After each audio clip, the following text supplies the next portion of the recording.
Bueno, voy a compartir y me avisan ustedes si pueden llegar a ver mi pantalla.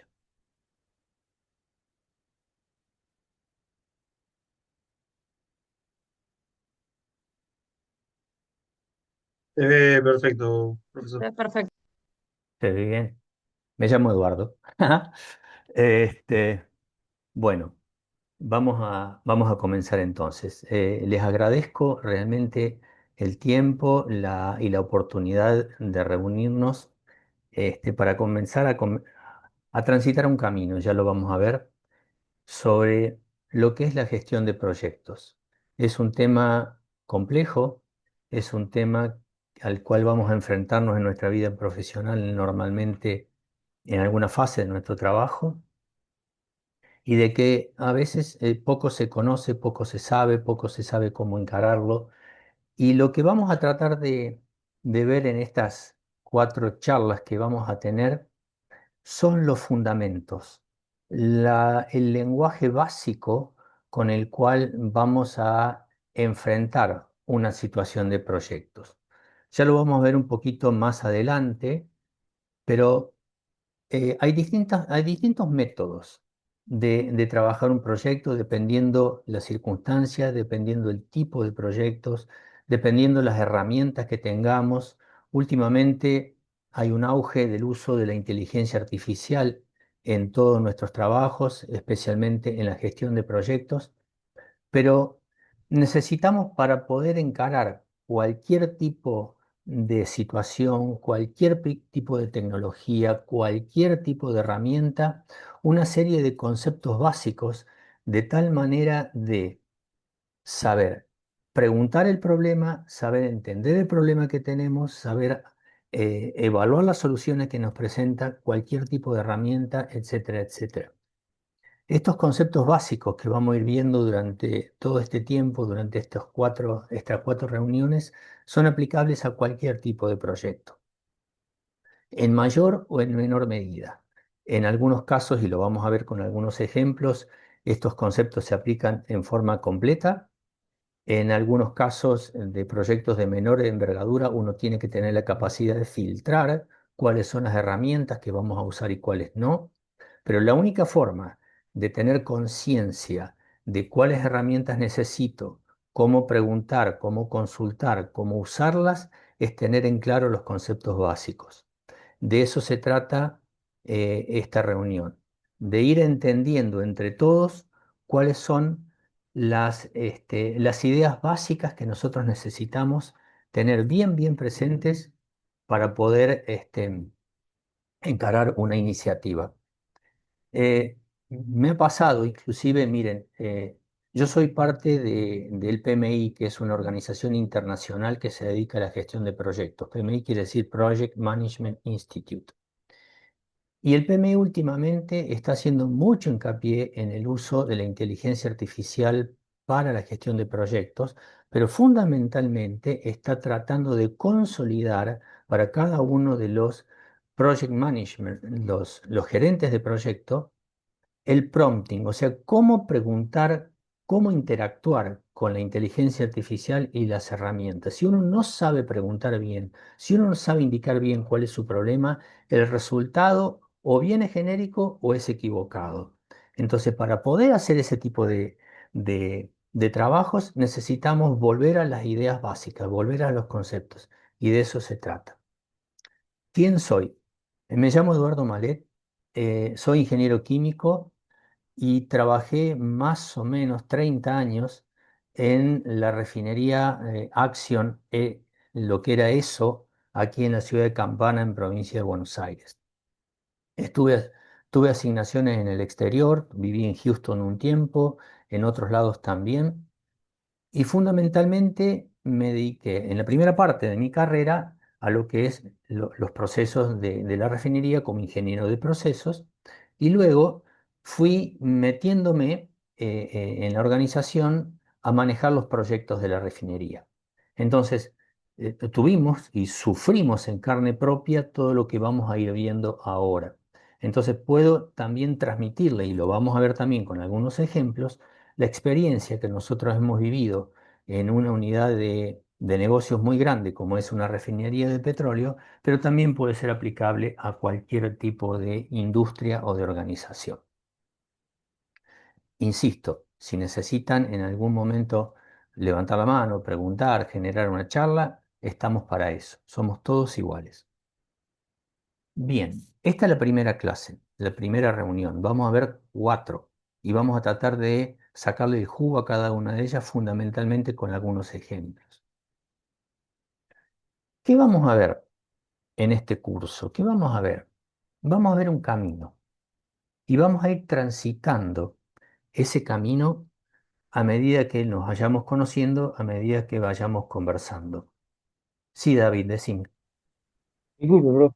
Hay una persona que quiere entrar a la clase, creo que hay una chica que puede ver si lo puede hacer. A ver. Ah, déjame ver porque no sé cómo salir. Tengo que salir de esta presentación.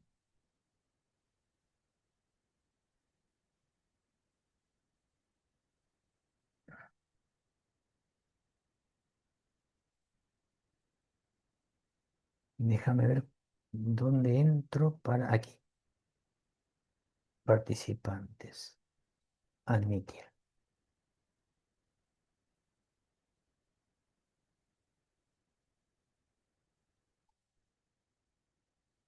Ahí está, de vuelta. Ahora sí estamos todos. Hola, buenas tardes. Hola, buenas tardes. ¿Qué tal, Dulce? ¿Cómo estás? ¿Bien? ¿Todo bien? ¿Y usted? Muy bien, muy bien. Me Déjame alegro. volver a compartir la pantalla. Sí, disculpen la interrupción. No, no te preocupes, al contrario.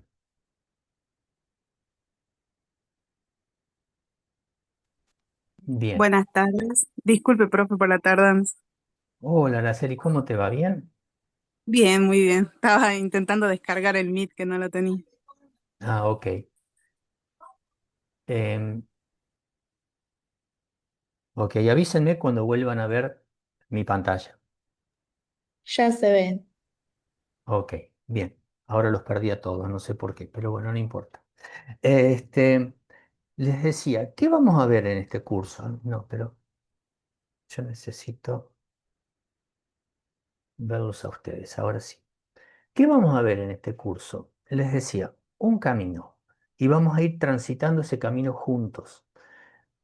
La gestión de proyectos es eso, es una serie de etapas, una serie de pasos que lo vamos a ir charlando a medida que nos conozcamos, a medida que avancemos, donde tenemos que empezar a entender cuál es el proceso de inicio de un proyecto, el proceso del plan de un proyecto, la ejecución de un proyecto y el cierre de un proyecto. Un proyecto no arranca cuando empezamos a construir cosas en un lugar. Piensen, y lo vamos a repetir al ejemplo, en una casa. No sé si alguno de ustedes tiene o ha tenido la experiencia, o sus padres, o quien sea, de enfrentar la decisión de o construir o ampliar una casa. Si alguno la tiene, avíseme, porque construir una casa es un proceso complejo y yo les pregunto a ustedes si en algún momento, con la experiencia en la mano, la casa o se construyó en el plazo que tenían pensado o si a su vez costó lo que tenían pensado que cueste. En la mayoría de los casos le tardó el doble y les costó el doble.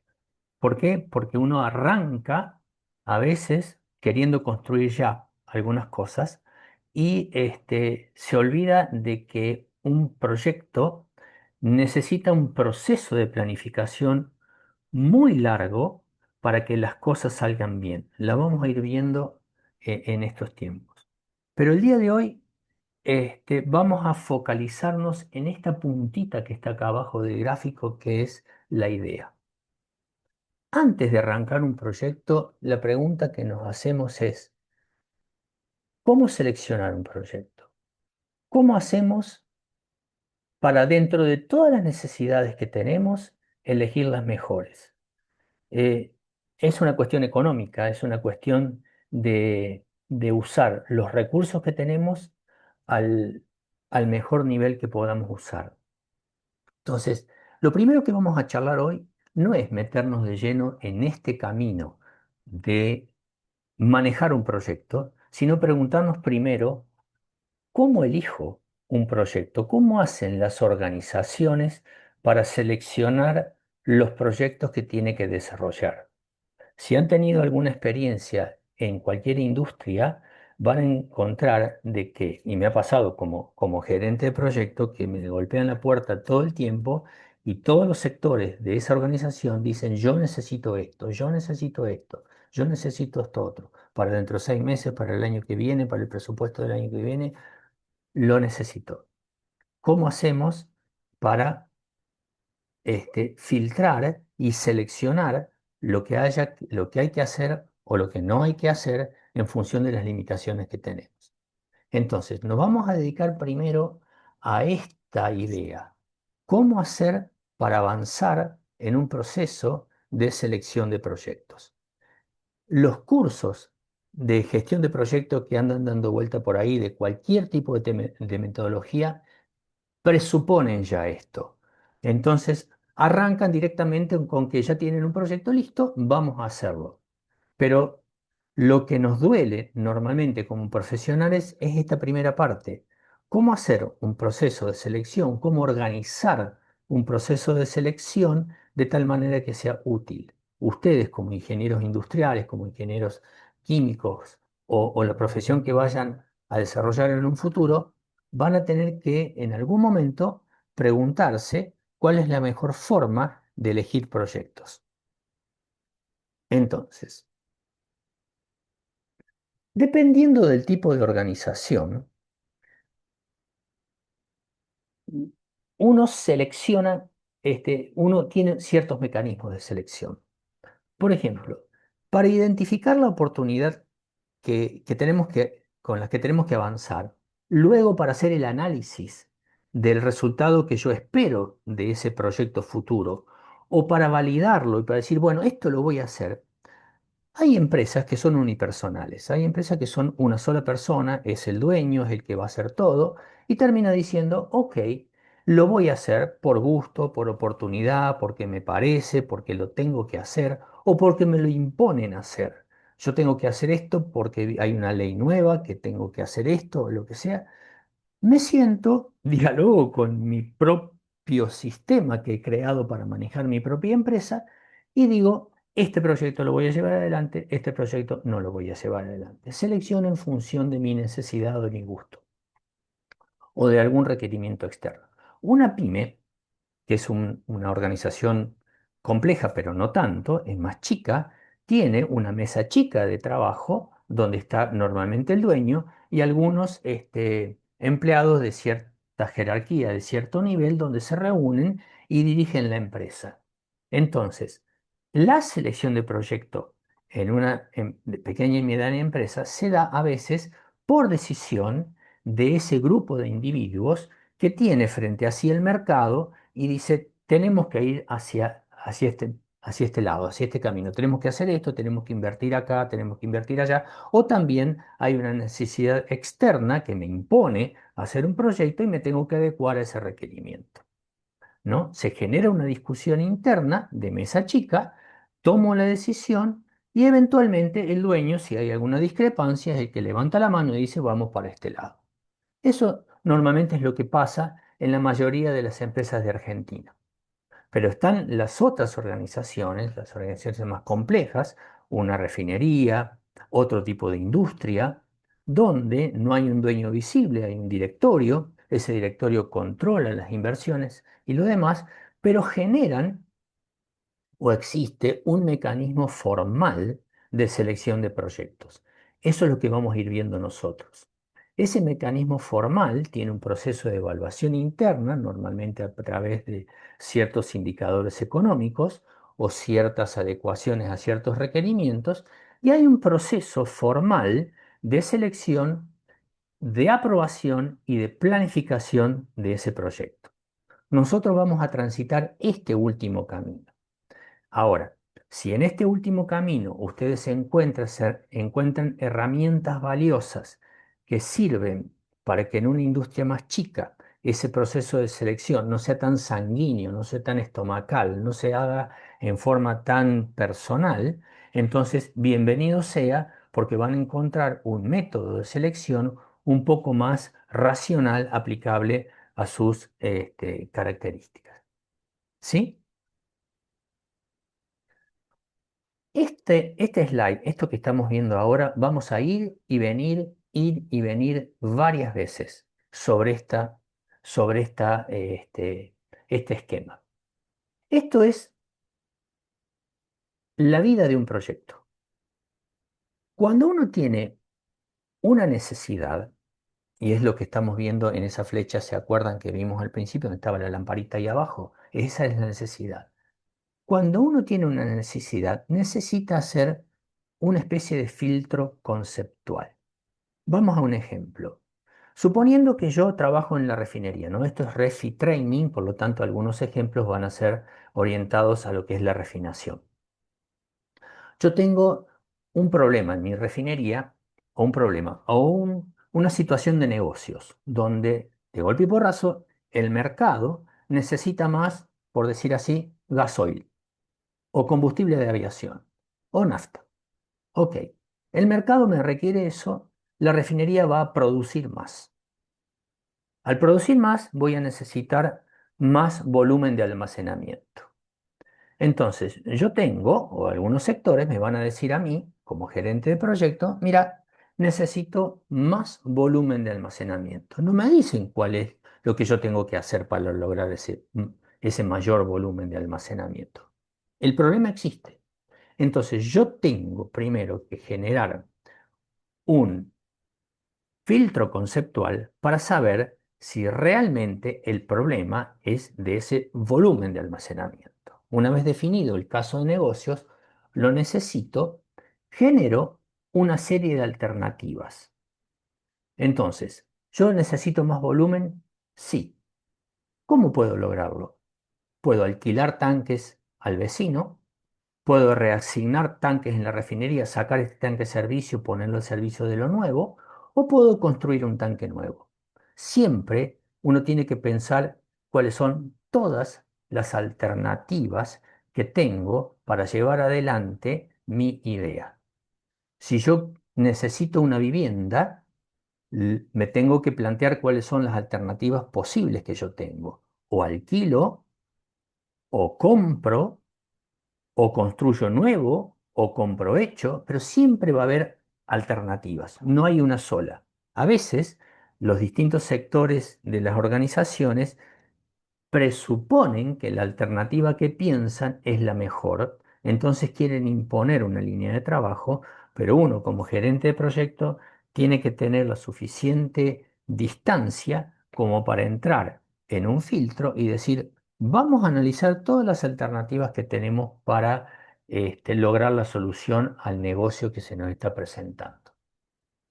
Una vez que yo tengo todas las alternativas planteadas, desarrollo un plan de negocios para cada una de ellas y lo someto a ese plan de negocios a la consideración de quien tenga que aprobarlo. ¿De acuerdo? Estamos aquí en la fase violeta donde dice el plan de negocios.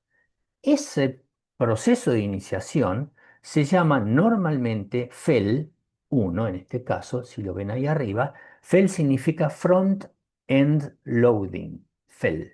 Es una primera fase. Yo tengo todas las alternativas posibles, o alquilo el tanque, o este, reasigno tanques en la refinería, o construyo un nuevo tanque.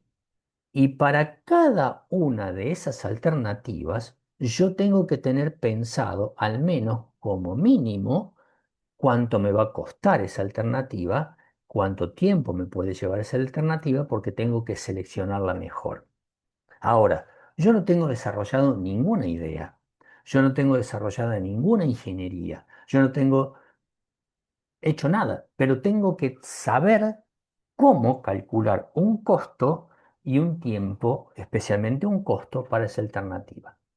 Ahí ven abajo, en las dos líneas que están debajo, en la parte de abajo del slide, que dice cost class, clase de costo y nivel de ingeniería. Lo vamos a ver en dos slides lo que viene. Para ponerle un número, un precio a cada una de esas alternativas, yo tengo que desarrollar lo que se llama un costo clase 5. Lo vamos a ver en un momento. Ahora, una vez definido el costo clase 5 para cada una de esas alternativas, yo puedo decir, esta alternativa me cuesta tanto dinero, esta alternativa me cuesta tanto dinero, esta alternativa me cuesta tanto dinero, estas son todas las opciones. Y las sometes a consideración del comité de aprobación. Eso es lo que se llama Gate 1. Y en esa discusión, que normalmente lo vamos a ver en un segundo, es una reunión donde hay que presentar todas las ideas, es una reunión formal, quien tenga que decidir, después de la discusión, dice, vamos por esta alternativa. Esta es la alternativa mejor, ¿no? Entonces entramos en el proceso del FEL 2.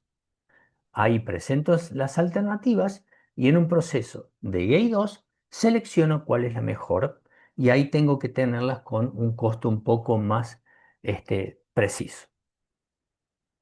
Luego que selecciono la mejor alternativa, ya empiezo a desarrollar la idea, le empiezo a poner números, le empiezo a poner trabajo, empiezo a trabajar la ingeniería de ese proyecto, le empiezo a poner forma, si tengo que construir un nuevo tanque, la forma del tanque, qué voy a hacer, si tengo que ponerle caños, si tengo que poner una bomba o lo que venga, y voy desarrollando la alternativa seleccionada a tal punto de llegar a un grado de desarrollo y de precisión que se llama costo clase 3 con una ingeniería que se llama básica, lo vamos a ver en un momento, de tal forma de que me enfrento de vuelta al comité de aprobación en otro proceso, en otro paso de aprobación, y ahí si yo le digo, miren, este proyecto va a costar, no sé, $500.000, $1.000.000, normalmente esa es la fase donde a mí me aprueban financieramente el proyecto y me asignan el dinero.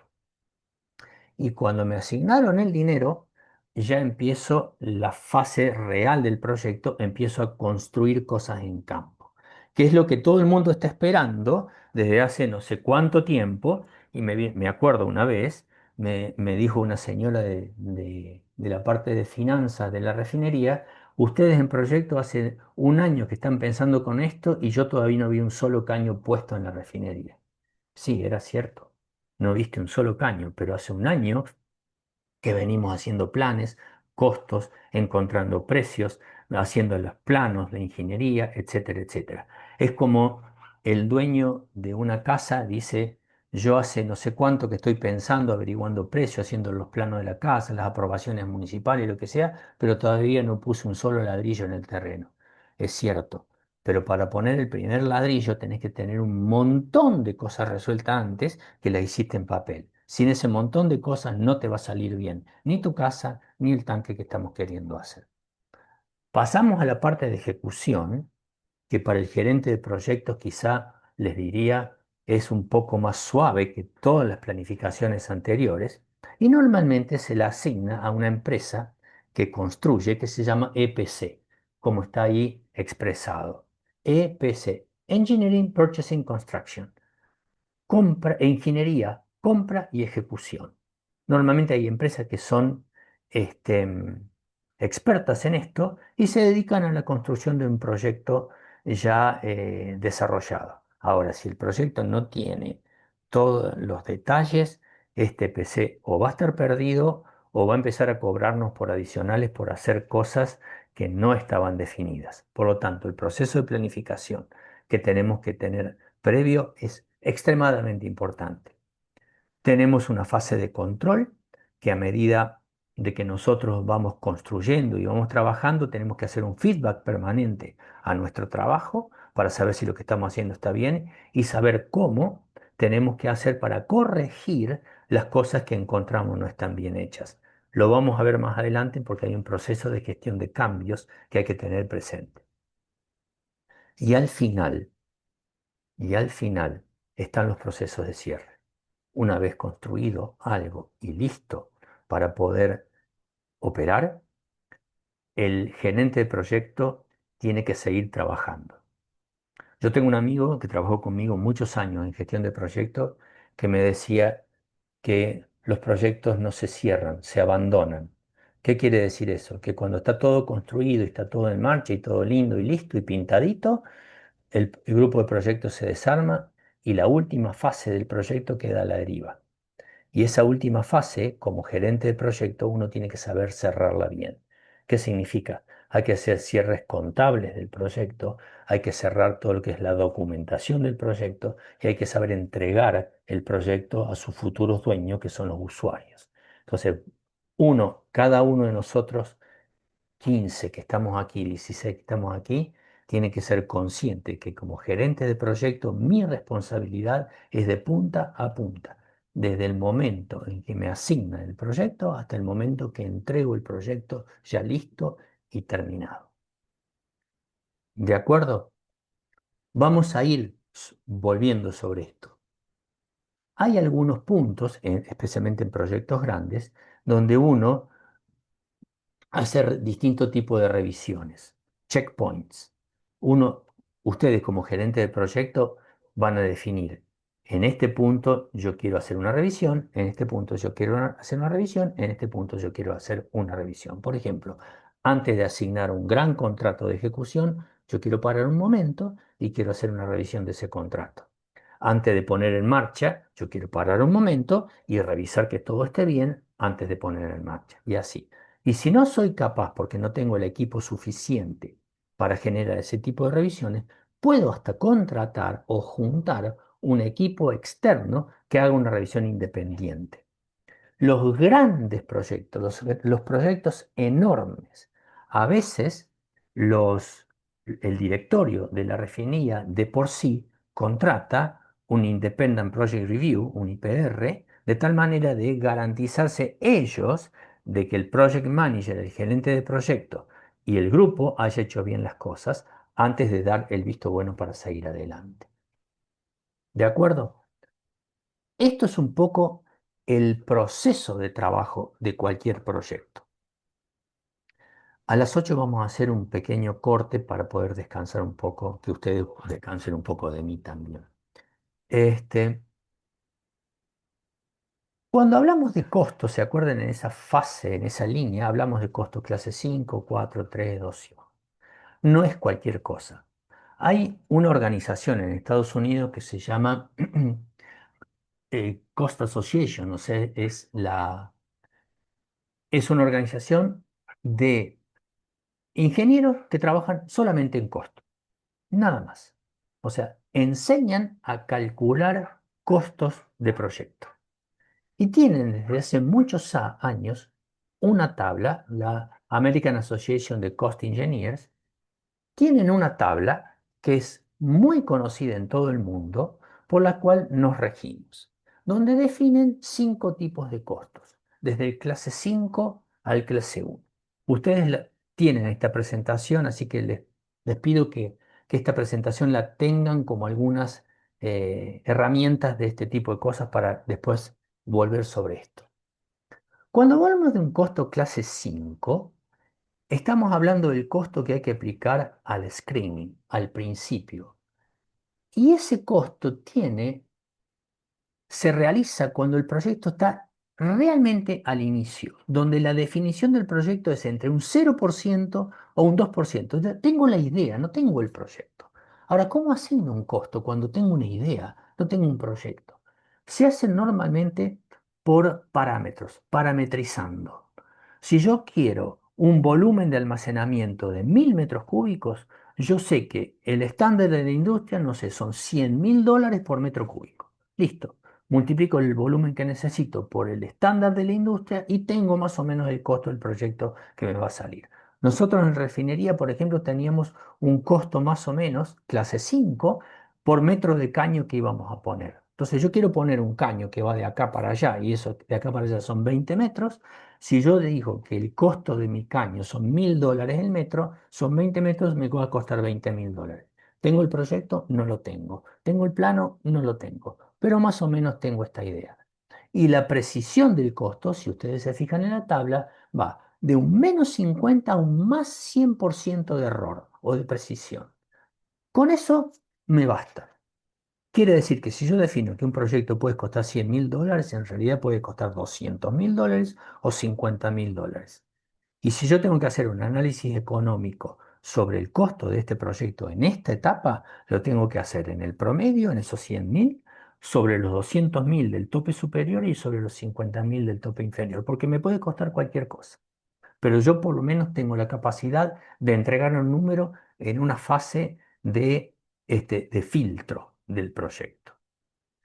Cuando yo ya tengo las, este, entro en el estudio de factibilidad, donde tengo definido el proyecto un poco mejor, tengo, qué sé yo, aunque sea el tanque con la capacidad que necesito, voy a un clase 4, donde lo puedo hacer factorizando ya algunos equipos mayores que puedo llegar a tener alguna información técnica. Entonces, la precisión del costo clase 4 ya es entre un -30 y un más 50%. Ahora, el esfuerzo, si yo mido como número, como el esfuerzo, necesito un esfuerzo 1 para lograr un clase 5, el esfuerzo para calcular un clase 4 va de 2 a 4. O sea, me sale el esfuerzo es 4 veces más de lo que yo tengo que poner para calcular un clase 5. Ahora, cuando yo voy a la aprobación del proyecto, donde les voy a decir a mi directorio, a mi grupo de aprobación, miren, yo ya tengo este proyecto definido, la alternativa está, la ingeniería la tengo más o menos hecha, necesito $150.000 para esto, y necesito la plata para empezar, ahí me van a pedir un poco más de precisión. Me van a pedir al menos un costo clase 3. Entonces yo ya tengo que tener algún tipo de plano armado, de ingeniería hecha, de algún desarrollo armado, de tal forma de que cuando vaya a esa reunión, la precisión del costo vaya entre -20 y más 30%, un clase 3. El esfuerzo para hacer esto de mi grupo de trabajo va a ser 10 veces más del inicial del clase 5. Y después, cuando me dieron ese dinero para empezar a gastarlo, yo voy a desarrollar más detalle de ese proyecto con mucha más precisión, porque yo tengo que controlar el dinero que me dieron, ¿no? Yo simplemente soy un ejecutor de una obra con un dinero en la mano que me dio otro y al cual yo le pedí y me tengo que hacer responsable. Entonces tengo que generar un método de control sobre ese costo de tal forma de saber con más precisión cuánto voy a ir gastando. Para eso necesito un clase 2 o un clase 1 donde yo tengo que ir midiendo ya el precio de cada uno de los detalles de mi propio proyecto. Cuánto me cuesta el caño, cuánto me cuesta el instrumento, cuánto me cuesta el cable, cuánto me cuesta este estudio, cuánto me cuesta el sellado tal cual o lo que venga. Entonces, con un costo clase 2 o un clase 1, una vez asignado el presupuesto, yo lo voy a usar para ir controlando. Estamos hablando de precisiones de -10 más 15%, es un grado de precisión altísimo. Ahora, también el esfuerzo de llegar a eso es un esfuerzo a veces de 50 o 100 veces más que lo otro.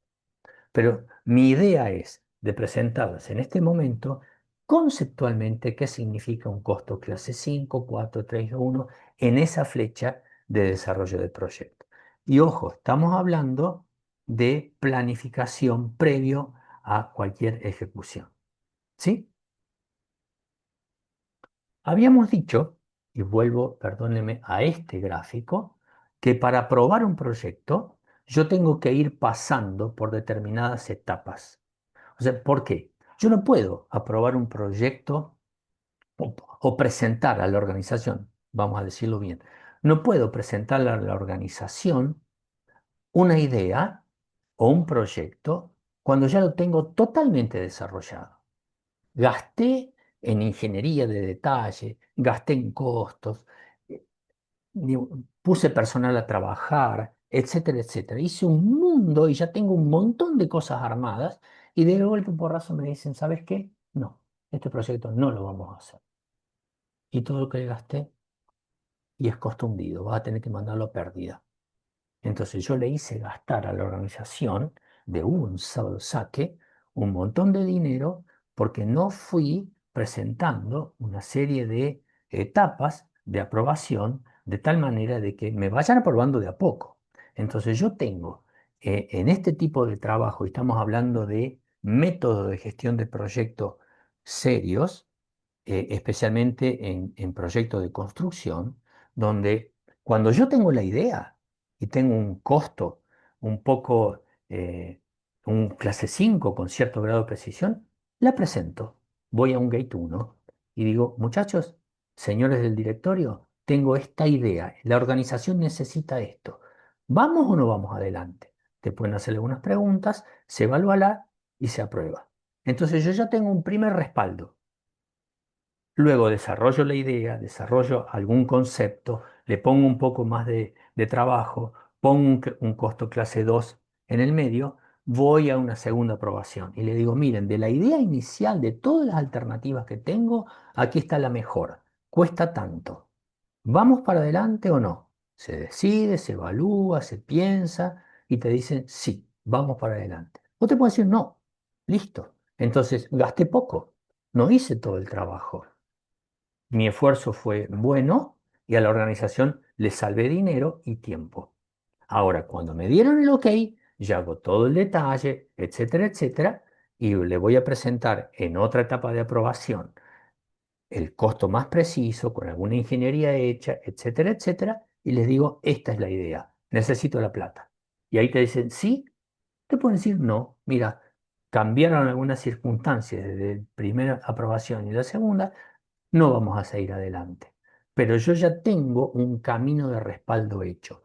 Esto es lo que se llama un camino de compuertas o de gates. Es un método de trabajo bastante inteligente, bastante, bastante usado. Lleva tiempo, pero previene un montón de errores. Entonces, a medida que yo voy avanzando en el desarrollo de la idea, fíjense que hasta ahora no puse una sola tuerca en campo. No compré nada, no hice nada, pero fui sucesivamente logrando aprobación a mi proyecto a través de un Gate 1, donde yo presenté la evaluación del caso de negocio, le presento un costo clase 5. El cronograma es un cronograma de hitos, o sea, de puntos.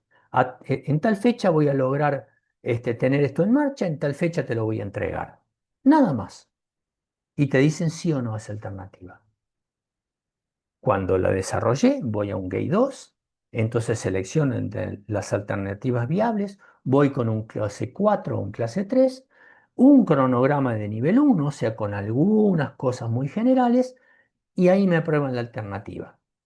Y si después esa alternativa está desarrollada, voy a un Gate 3 con un costo clase 2 o clase 3, con un cronograma un poquito más desarrollado, ya lo vamos a ver más adelante, y ahí el proyecto me lo aprueban y vamos para adelante.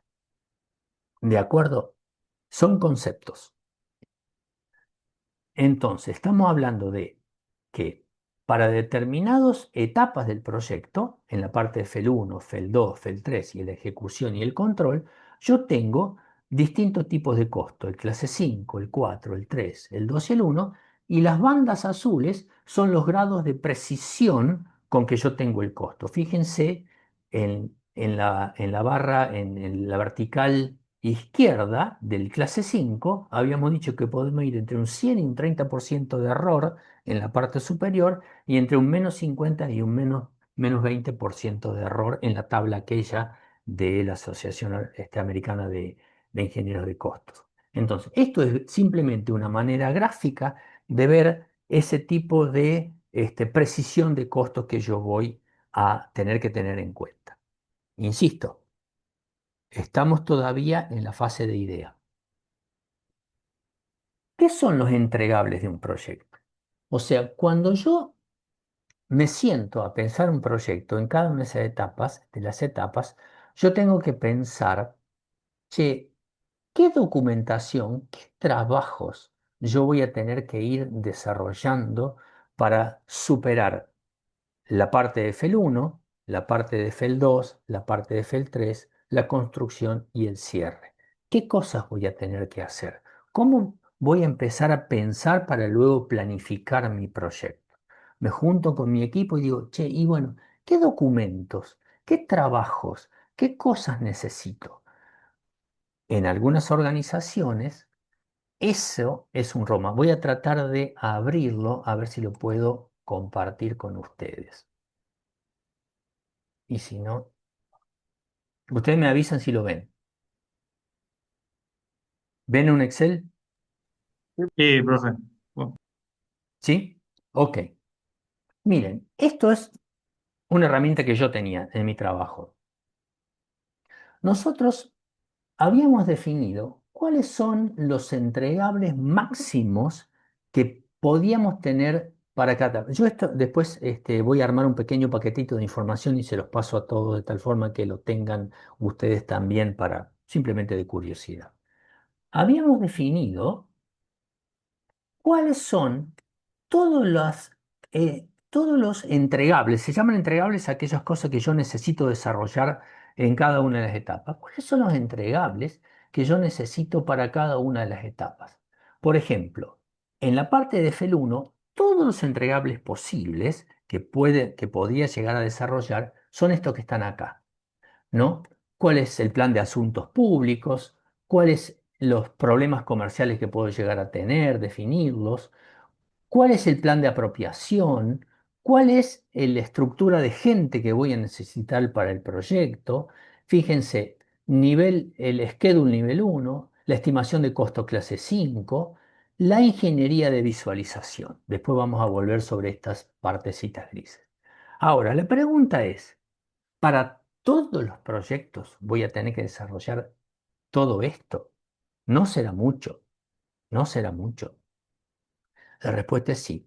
Entonces, teníamos un mecanismo de filtro para poder definir, que para cada tipo de proyecto voy a ver qué me hace falta de todo esto. Entonces, habíamos trabajado un análisis de complejidad donde habíamos dicho, ok, vamos a ver qué tipo de complejidad tiene el proyecto que tengo que enfrentar. Y nos preguntábamos ciertas cosas, y esto es propio de mi posición. Esto puede hacerse de distinta manera en distintas industrias, con distinto grado de idea, pero habíamos dicho, bueno, un proyecto que tiene un presupuesto entre menos de $200.000 es un proyecto de complejidad baja. Si es tanto, es alta. O si tiene un schedule, un cronograma normal, es bajo. Si es acelerado, va a ser alto porque tengo que acelerarlo. Una parada de planta. Yo tengo que entregar todo en abril. Flaco, apúrate, no importa. Entonces es un proyecto de complejidad alta. El riesgo financiero, el alcance del proyecto, si está solo, si está asociado a otros proyectos y así. Y en función de cuánto es bajo, medio o alto, decíamos en mi trabajo, mira, este es un proyecto de complejidad media.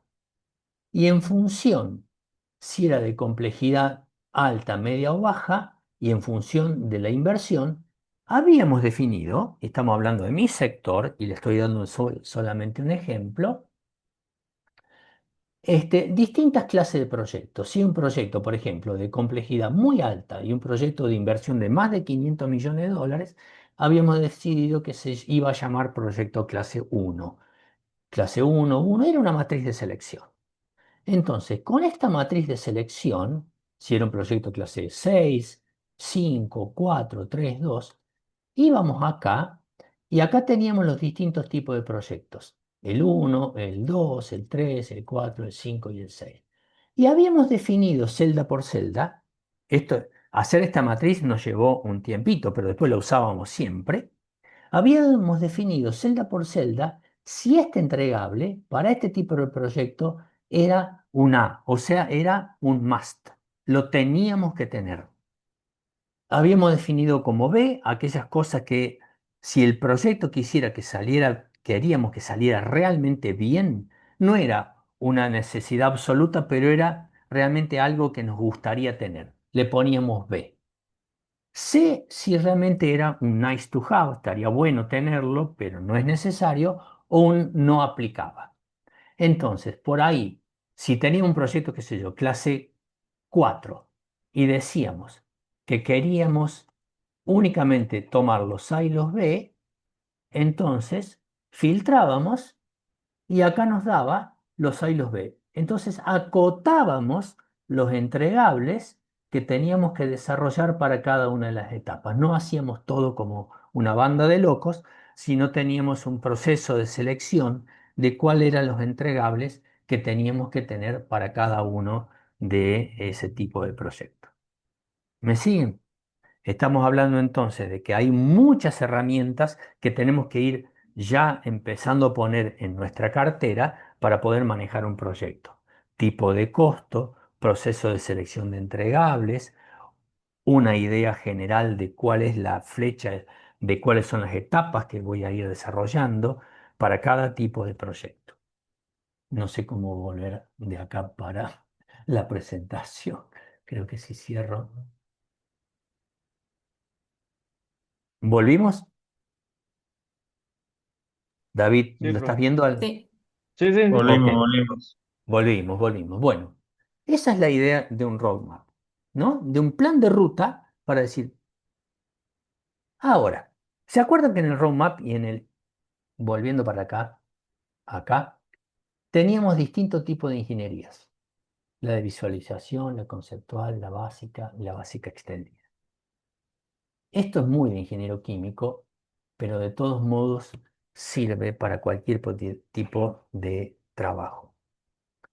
Em, Las ingenierías, o sea, aquellos paquetes técnicos que yo tengo que ir desarrollando para cada una de las etapas del proyecto, no son todas iguales. Para cada etapa del proyecto yo necesito más o menos detalles de ingeniería desarrollada. O sea, imagínense una casa, para tener una idea de una casa, en la primera etapa yo simplemente necesito un croquis, por decir algo. Pero al final de todo, cuando yo ya tengo que hacer todos los detalles de la casa, yo necesito los planos de estructura, los planos de fundaciones, los planos eléctricos, los planos de la parte de agua, los planos de desagüe, las cargas de los techos, etcétera, etcétera. Un montón de cosas que no las necesito al principio, pero al final sí. Entonces, hay cierto tipo de ingeniería que se llama visualización, ingeniería de conceptual, básica, de detalle, o al final los conforme a obra. Ahora, así como teníamos ese roadmap para los entregados del proyecto, alguien me tiene que decir qué cosas tengo, qué documentos técnicos yo tengo que desarrollar en las distintas etapas de ingeniería que voy a necesitar en cada una de esas etapas. Porque si no, también es a gusto y placer del grupo de proyecto y por ahí no es tan bueno. Existe acá en Argentina, no sé si están todos en Buenos Aires, están dispersos por la Argentina, este, no importa. Eh, en Argentina está el Centro Argentino de Ingenieros, tiene su sede en Buenos Aires, en la calle Cerrito, ahí justo en Juncal, ahí apenas uno arranca la 9 de julio cuando sale la autopista Ilía a la derecha. Y dentro del Centro Argentino de Ingenieros hay una subcomisión. Hola Eduardo, ¿cómo te va? Hola, ¿qué tal? Buenas tardes. Mm. Sigo, ¿te parece? Eh, Sí, sí. Hay una subcomisión que se llama CEPSI, que es una comisión de empresas proveedoras de ingeniería que se reunió hace mucho tiempo y definió cuáles son los desarrollos de los documentos técnicos que yo tengo que tener para cada una de esas etapas. En la parte de abajo de este slide, ustedes tienen el vínculo al sitio web del CEPSI, donde están las prácticas recomendadas, no solamente para los tipos de ingeniería, sino también para el desarrollo de algunos proyectos. Si ustedes me permiten de vuelta, voy a tratar de abrir una tabla donde ustedes van a ver acá para cada una de las distintas etapas de las ingenierías asociadas a cada una de esas etapas del proyecto, cuáles son los documentos técnicos que yo tengo que desarrollar. Esto no tiene los filtros, pero tiene las crucecitas. Entonces, si ustedes se fijan, miren, para la ingeniería conceptual, para tomar un ejemplo, la primera, yo necesito tener las bases de diseño, un costo clase 4, algún plan de ejecución, algunas memorias descriptivas, algunos documentos técnicos y no mucho más. No mucho más. Volviendo al ejemplo de la casa, el croquis de la casa, la idea, el costo, algún cronograma, alguna cuestión. Pero cuando yo ya entro en el detalle del proyecto y de la ejecución del proyecto, la cantidad de documentos de ingeniería se hace mucho más extensa y si ustedes se fijan, las cruces ya van para todos lados y necesito todos estos tipos de desarrollo, planos, etcétera, etcétera, etcétera. Ahora, la pregunta es, ¿me hace falta todo esto? Sí, te hace falta. Podemos seleccionar algunas cosas dependiendo del tipo del proyecto, pero al menos esto es una orientación muy práctica para que no se me escape nada de todo lo que yo necesito desarrollar como ingeniería para después calcular el costo del proyecto, el cronograma del proyecto y todo el plan de proyecto. Estoy mostrando simplemente las herramientas necesarias para tener los criterios de trabajo en un proyecto. De vuelta, estamos hablando de lenguaje, lo que dijimos al principio, de herramientas. Ya nos vamos a meter en el proyecto en sí. Profe, le paso una consulta. Sí, Julián, dale. Eh, Porque usted mostró recién un montón de tips que en clase, o sea, si yo estoy en la clase, digamos, clase 5 no hay que hacerlos, pero vos los tenés que estimar al costo, ¿no? Que el costo tiene más error en las primeras fases. Digamos, cada tip tiene un valor estándar estimado, o hay cosas o cómo se calcula eso a grosso modo, digamos, porque vos dijo algo de, Normalmente uno busca estándares de la industria.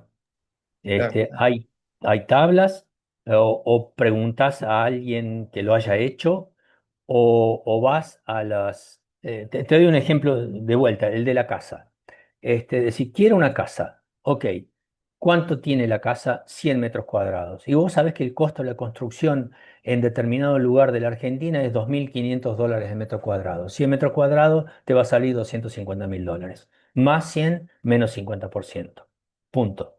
Este, hay estándares en la industria a los cuales puedes recurrir o lo que es recomendable, por otro lado, si vos ya tenés una vida de proyectos armada, cuando llegas al final de un proyecto, vos capturás tus estándares y empezás a enriquecer para atrás esos estándares que vas a usar para los nuevos proyectos. Si vos montaste un caño el año pasado y el caño tenía 100 metros de largo y te salió $100.000, dijiste, el metro de caño me sale $1.000. Listo, lo pongo en mi bolsa. El año que viene me va a tocar hacer otro caño distinto que sale 200 metros de largo. $1.000 el metro me va a salir $200.000. ¿Me va a salir eso? No lo sé. Pueden haber cambiado algunas cosas, pero tengo una base, tengo un estándar básico. Entonces yo tengo que ir armando también mi propia base de datos de cálculo paramétrico de cosas. Si no, tengo que consultarlo en la industria que existe. En las grandes asociaciones hay una oficina que se llama PMO, no vamos a hablar de eso, se llama Project Management Office, que se dedica a estandarizar toda la materia de gestión de proyectos. Las grandes organizaciones de proyectos tienen una PMO donde el Project Manager va y golpea la puerta de la PMO, le dice al jefe de la PMO, mira, tengo que tener tal o cual proyecto, quiero ser un clase 5, dame tus estándares, dame los estándares y yo voy a hacer el cálculo. ¿Sí? Bien. Julián, espero que te haya al menos sacado alguna duda. sí, sí, se Eh, maneja muy parecido a la industria de digamos, de la construcción. Seguro, El mismo parámetro, digamos. Está bien, gracias. seguro. Este, dijimos que al principio de todo que el proyecto tenía fases. Tiene el inicio, donde yo voy a generar la documentación de respaldo para que el project manager tenga en sus espaldas lo suficiente como para decir, este es mi proyecto. Lo vamos a ver al final de la presentación de hoy, ya cuando tengo el proyecto en mis manos. Yo, project manager, me han asignado tal proyecto, necesito arrancar el proyecto en la fase de inicio y tengo que tener cierta documentación que me apalanque, que me respalde, que me diga, este es tu proyecto y no otra cosa. Lo vamos a ir viendo en un momento. La fase de inicio, ya cuando arranco el proyecto. Está la parte de planificación. Vamos a trabajar extendidamente en las próximas reuniones en esta parte, donde el mayor esfuerzo de un PM es en esta fase. Y acá no hay que ahorrar esfuerzo. Lo vamos a ver más en detalle. Pero la planificación es clave. Si uno no planifica, el proyecto no sale bien. No es que no salga, no va a andar bien. La parte de ejecución, obviamente, es la materialización física del proyecto. Ya empiezo a hacer cosas, es la que todo el mundo está esperando. Lo que dice el directorio, escúchame, ya por fin empezaste. Y todo lo anterior, este, la parte de control, donde voy a verificar que las cosas que yo voy pautando se cumplan, por lo tanto tengo que ir en la fase de control a ver cómo planifiqué mi proyecto y si el proyecto está planificado, lo controlé de acuerdo con la planificación va bien o mal, yo tengo, perdón, un, un feedback, la ejecución este, me da herramientas para el control y yo tengo que ir s- sobre la planificación para tratar de modificar la planificación si la ejecución me cambia el entorno con el cual yo planifiqué. Y el último es el cierre, lo que les decía, es la terminación del proceso administrativo, la captura de lecciones aprendidas, lo vamos a ver en la última clase. Pero esto es clave. Esto es clave para lo que Julián preguntaba al principio. Si yo no capturo toda mi información, después yo no puedo iniciar bien un proyecto. Miren, le cuento un poco el final de la historia. En un momento hacemos un pequeño corte. Em, lo primero que un project manager, y tengo un ejemplo muy clásico, este, que dice que necesita o pide cuando arranca un nuevo proyecto es dame los documentos de respaldo de inicio del proyecto y dame las lecciones aprendidas. Punto. Entonces va a usar esa lección aprendida para no equivocarse otra vez. Yo tengo un gran amigo que Eduardo creo que lo conoce también o lo ha conocido, se llama Santiago Traverso, era el gerente de paradas de la refinería, un tipo que manejaba todas las paradas, tenía los cronogramas sobre la cabeza, 45 días y no más, y un presupuesto enorme y, y se planificaba un año antes. Terminaba una parada y ya se empezaba a planificar el año que le seguía, y Santiago cada vez que se sentaba, terminaba una parada, le decían, tenés que arrancar con la que sigue, se sentaba y decía, dame las lecciones aprendidas. Era la primera pregunta que hacía. ¿Para qué? Para trabajar sobre el aprendizaje de los errores cometidos u otras cosas, o beneficiarse de las cosas que salieron bien. Pero es clave el proceso de cierre. Chicos, son las 8. Si están cansados, o yo les propongo 5 minutos de descanso, si quieren aprovechar para refrescarse un poco. No voy a, no paro la grabación, Eduardo. No, Este, no, y nos volvemos a encontrar, si no les parece, a las 8:07. dale. Perfecto. ¿Sí? Bien. Nos vemos en 5 minutos. Muchas gracias.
Hola, ¿me avisan si están? ¿Podemos seguir o espero un momentito más?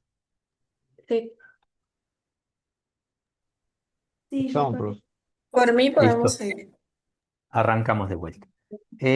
Hasta ahora, ¿alguno quisiera hacer un comentario? ¿Tienen alguna duda? ¿Alguna inquietud? ¿Alguna pregunta? Miren que primero que esto es una conversación entre pares. Alguno tendrá un poco más de experiencia que otro y nada más. Pero estamos acá para justamente generar un diálogo entre todos. Y acuérdense de que estamos recién trabajando la idea y que estas reuniones van a ser justamente eso, aportar conceptos. ¿Cuáles son las experiencias básicas que yo tengo que ir teniendo en mi mochila, cosa de poder después enfrentar cualquier metodología de gestión de proyecto, enfrentar cualquier tipo de organización y cualquier tipo de eh, dificultad que yo pueda llegar a tener cuando tengo que enfrentar este tipo de cosas, ¿no? Eh, si les parece, seguimos. Siguen viendo mi pantalla, ¿no es cierto? Ese, Sí, profe. Yo tenía una consulta, profe. En dale. el tema de los tiempos, ¿eso Sí. lo pone la gerencia o la administración o lo vamos haciendo nosotros dependiendo de la etapa? Los tiempos de ejecución de un proyecto, Claro, o sea, veo que tenemos varias etapas, es sí. decir, no sé si al tiempo general de todo el proyecto se lo da la dirección y de ahí nosotros nos acoplamos a eso para cada etapa o nosotros lo vamos poniendo.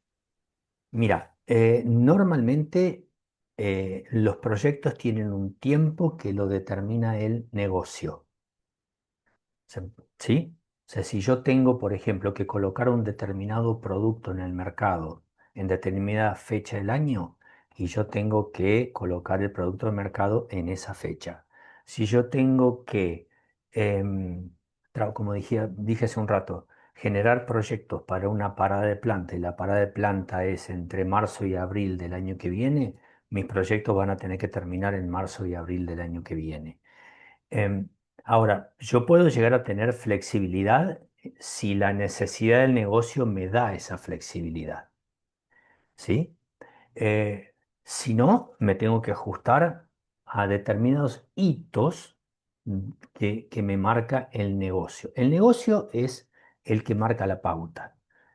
La responsabilidad del negocio es de la dirección de la empresa, por lo tanto, digamos, quien es el vocero del negocio, algún gerente, algún director que te dice, mira, este proyecto tiene que terminar en tal o cual. O también, y no estoy hablando de la financiación del proyecto, sino alguna de las etapas, y te agradezco, David, la pregunta, algunas de las etapas las define el cronograma administrativo del año. Por ejemplo, si la empresa eh, por septiembre, octubre de un determinado año se sienta y es ahí donde desarrolla el presupuesto de inversión en el año siguiente, de toda la inversión de la empresa, o sea, la compra de materia prima, los sueldos, y entre todas esas cosas, la inversión en proyectos, y se juntan en septiembre, yo, como gerente de la división, tengo que tener armada la cartera de proyectos para esa fecha. Y con lo cual tengo que hacer todo este proceso de trabajo de selección previo a esa fecha. Y muchas veces me ha pasado, me dice el gerente financiero, yo te voy a aceptar en la cartera de proyectos solamente los proyectos que tengan un GATE 2 aprobado. ¿Por qué? Porque son los que tienen cierto grado y cierto viso de que son factibles. Pues ya hiciste un proceso de filtro. No me vengas a mí con screening, ideas, por más que el jefe de planta o quien sea me esté presionando para que la ponga en el presupuesto, porque yo no sé si ese. Entonces voy a asignar dinero del presupuesto de inversiones del año que viene, voy a ir al mercado, a un banco, voy a pedir plata para darte la voz el año que viene, me va a costar interés ese dinero y de golpe y porrazo me va a decir, ¿sabes qué? No lo voy a hacer este proyecto, porque no tiene sentido. No pasó ni el Gate 1. No, no es serio. Entonces yo tengo que tener pautas de desarrollo de proyectos en función de el negocio o la necesidad de planificación que tiene que tiene cada empresa. ¿Sí? Bien, seguimos. Ahí está. ¿Cuándo un proyecto es exitoso? ¿Cuándo anda bien? Hay muchas cosas que uno puede decir en función de la mirada que uno tenga. Un proyecto es exitoso para un PM, para un project manager, cuando cumpliste con tu cronograma, cuando cumpliste con tu costo, cuando te salió bien y se acabó. Te fuiste a tu casa, el proyecto para vos fue exitoso. Que funcione bien o lo que sea. El proyecto es exitoso para otro cuando lo hiciste en función de lo que te fue pidiendo.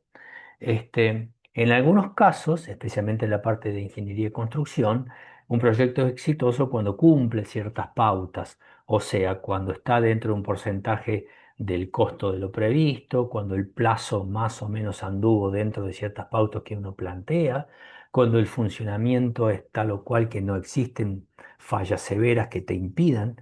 En general, un proyecto, y dicen todos, es exitoso cuando entrega el valor para el cual fue previsto.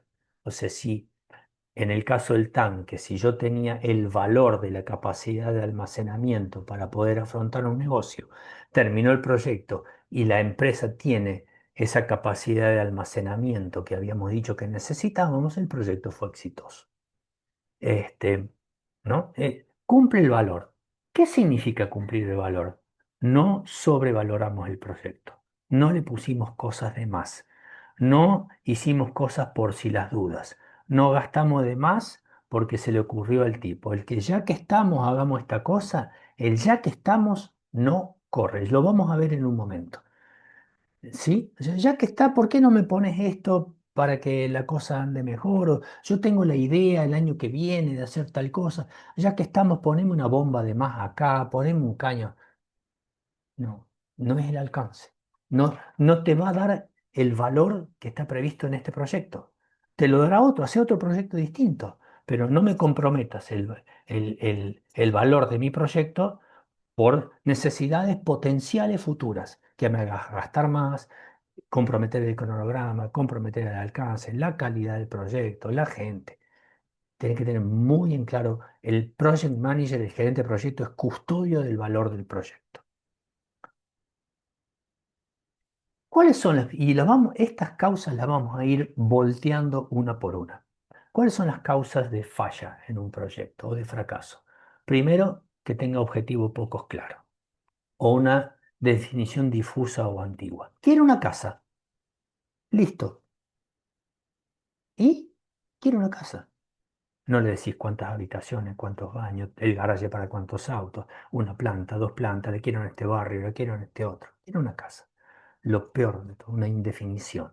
Fracaso seguro. Falta de, lo vamos a ver después, de identificación que cuáles son los interesados, o sea, cuáles son las personas que pueden influir en mi proyecto.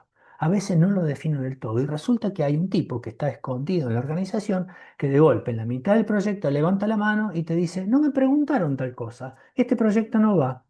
¿Por qué? Y porque le pasó esto, esto y lo otro, y yo te volteó el proyecto. Hay un interesado, o sea, alguien que puede influir en tu proyecto, que no lo tuviste en cuenta. El gobierno es un interesado. ¿Por qué? Porque tiene que aprobar ciertas construcciones o lo que sea, y si no lo tuviste en cuenta y presentaste un plano para aprobación en un sellado en determinado lugar, y tardan 10 veces más en aprobártelo y no lo tuviste en cuenta, no lo pusiste en el cronograma, faltó el manejo desinteresado, el proyecto no te va a salir bien. Falta de planificación, el apurate que ya tenés que estar construyendo, dale, no puedo planificar bien, no me va a salir bien. Los controles, la falta de control, ese loop que habíamos visto, o sea, si yo no pongo a controlar, no sé cómo me está yendo. Y si no sé cómo me está yendo, me puede ir mal. Y no lo sé, y lo voy a encontrar al final el problema. Equipo de trabajo poco motivados, hay gente que, y lo vamos a ver bien por qué tenemos equipos de trabajo poco motivados cuando nos toque ver cómo manejamos a la gente. ¿Por qué una persona puede estar poco motivada en trabajar en un proyecto? ¿No? Y esto que sigue lo vamos a ver al detalle.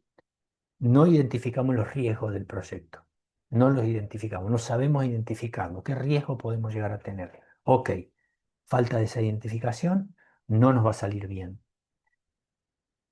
Seguro que vamos a tener que enfrentar cambios.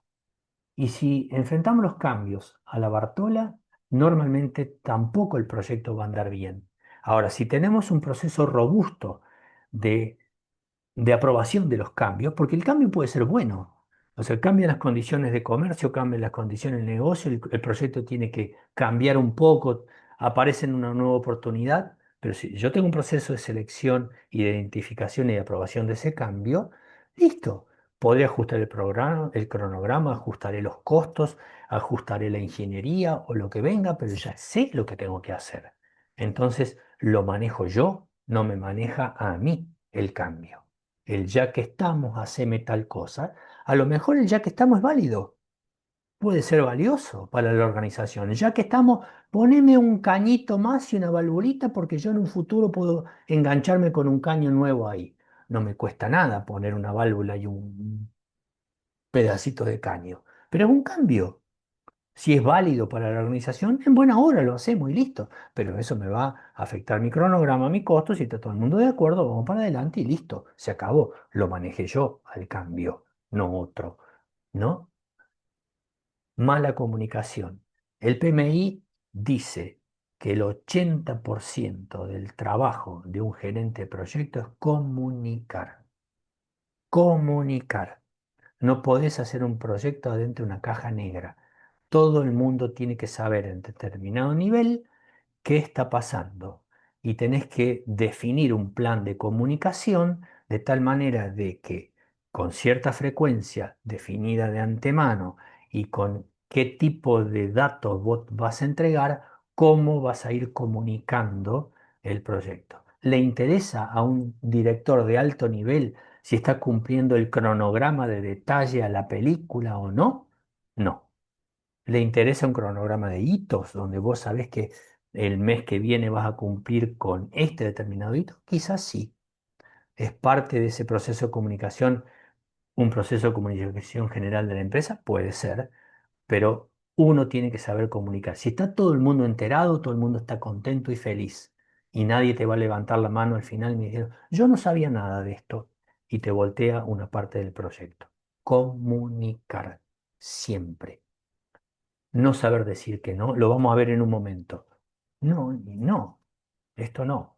Esto está fuera del alcance. No, no lo voy a hacer. No. Y a veces le ponemos, por ser muy optimistas, plazos de entrega muy ajustados. Te parece que todo va a andar bien. No consideraste contingencia, no consideraste riesgo, no consideraste nada. Esto lo voy a hacer en una semana. Vino una huelga, no te entregaron el material, se retrasó tal cosa, lo que sea. No lo consideraste, no lo evaluaste como riesgo, nada, lo pusiste así en el cronograma, fuiste extremadamente optimista, te fue mal. Esos son normalmente las causas del fracaso de un proyecto y las vamos a ir viendo una por una, cómo podemos afrontarlas. La realidad, esto es información tomada de la base de datos del PMI.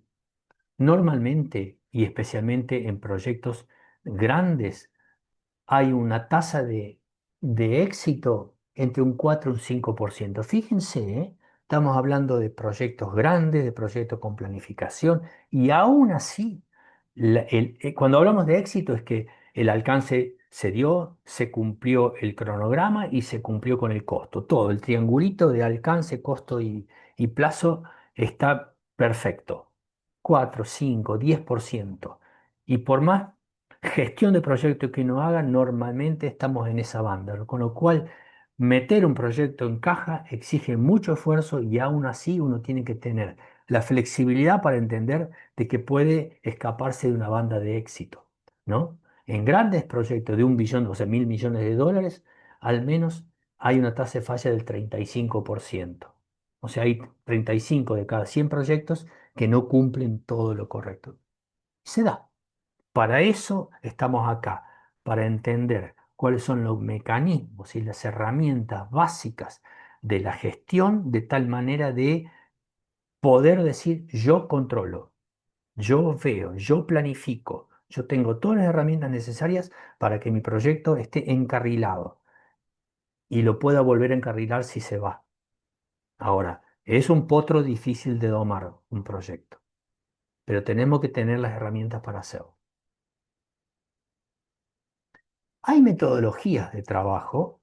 Esto, lo que estamos, le vuelvo a decir lo que dijimos al principio.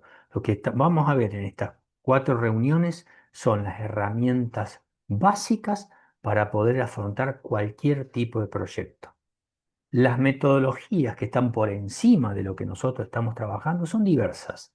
Está la metodología, ahí dice PMI, es la metodología que estamos viendo nosotros, es la que es secuencial, hay determinadas fases de un proyecto que vamos a ir cumpliendo, es la que normalmente se utiliza en proyectos de construcción, en proyectos pesados, en proyectos donde se exige una planificación primero, la compra de los materiales después, la construcción, el control, la puesta en marcha, etc. Es una metodología en cascada, lineal, que es la que normalmente el PMI siempre llevó adelante. Ahora, en otro tipo de industrias puede haber otro tipo de mecanismos de gestión que también se pueden aplicar en determinado punto también a los proyectos duros. Por ejemplo, los proyectos de la industria del software son proyectos más blandos, donde la tasa de, digamos, de feedback puede ser alta. O sea, yo puedo equivocarme en el desarrollo de un software, están las distintas versiones, las distintas fases de un proyecto. Es decir, bueno, Microsoft, desarrolla una nueva aplicación, desarrolla el 50% y la larga, y tiene una tasa de falla del 50%. ¿Se hace problema? No. Volvamos para atrás, generemos una nueva versión, la mandamos al mercado, tiene una tasa de falla del 20%, listo, y vamos y venimos y vamos y venimos. Yo no puedo en una industria pesada decir, ¿sabes qué? Me equivoqué en el cálculo de la viga y se me cayó el techo. Listo, no importa, ponemos un techo más robusto y se acabó. Se me cayó de vuelta, no calculé bien. Entonces hacemos iteraciones sobre un techo que se cae 3 veces. No es el caso.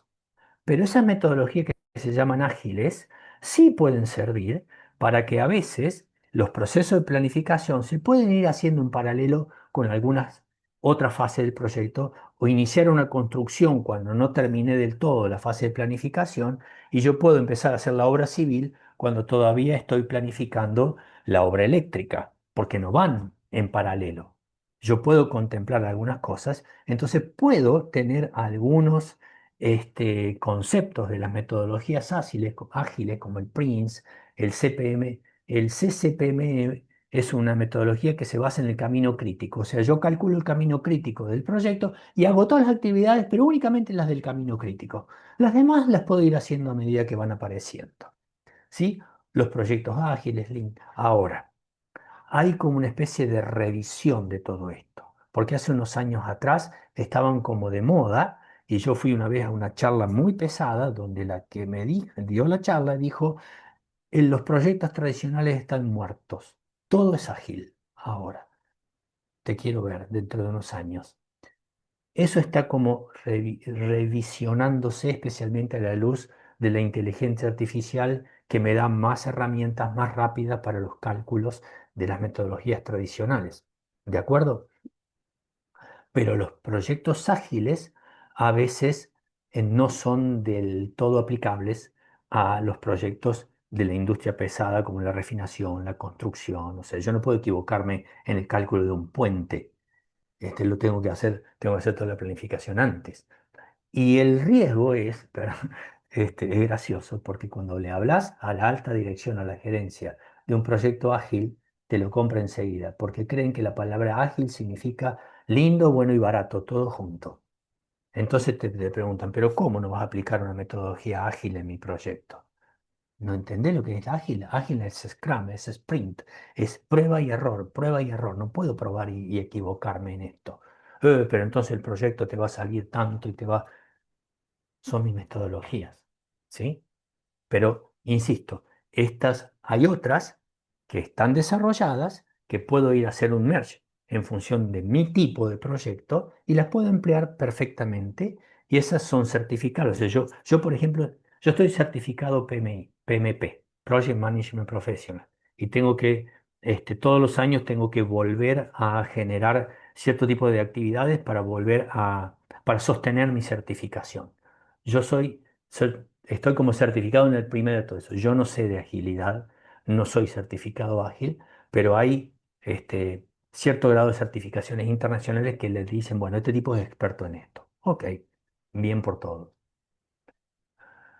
En principio, ya vamos a seguir acoplando datos e información para generar toda la cartera de elementos que nos hacen falta para desarrollar un proyecto. Hay dos tipos de gastos, especialmente no solamente en el área de refinería, sino en general. ¿No? Están el gasto que se llama OPEX y el gasto que es CAPEX.